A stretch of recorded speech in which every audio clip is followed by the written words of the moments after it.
Laing barangay na usab sa Samal Island kung asa nangamatay ang mga binuhing iro. Atong sayron kung ano sa report ni Jandy Esteban. Live, Jandy. Yes, real pipila na usab ka mga iro nga gituuhang gihiluan ang nangamatay sa barangay Mambaguey. Gibisita sa 7 anyos nga si Kier ang lubnganan sa iyahang unom ka iro nga tapad ra sa ilahang balay aron dagkutan og kandila sa Purok 1 barangay Mambaguey sa Samal Island. Namatay ang iyang mga alaga ni adtong Sabado. Nagsubo pag-ayo ang bata, labi pa nga igsuon na daw ang iyang tratar sa iyang mga alaga. Ilak lang ko. Ipalangga man namo sila tanan. Sana ako problema, sila rang magpasaya. Gituuhang gihiluan ang mga iro maong namatay. Nagbula man ilang baba niya, napod may gidudahan.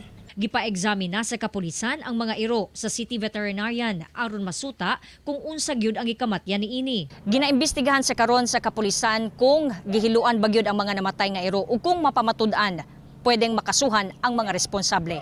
Siyempre, number one ning violation sa Animal Welfare Act.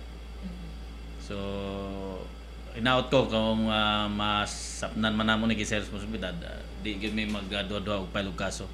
Kani mga hayop nga inosente nga nangamatay is kailangan po ni sila matagaan og justice. So ginapush po namo nga katong mga namatyan og hayop is kailangan mo report pud mo sa pulis. Sa nakalabayng bulan, nangamatay sab ang mga iro sa barangay Miranda ug Villarica kay gituuhang gihiluan. Busa ang mga silingan nga nanag-iyag iro, gibantayan na pag-ayo ang ilang mga alaga. Tinataguan ni namo.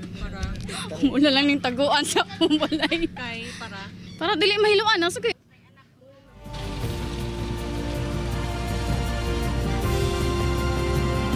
Real mitanya gusab og cash reward ang usa ka animal welfare organization ngadto sa makatumbok kung kinsa ang responsable sa hitabo kay lagi dunay balaod nga nagaprotekta sa mga hayop batok sa pagpangabuso sa tao. Real. Okay, daghang salamat, Jandy Esteban.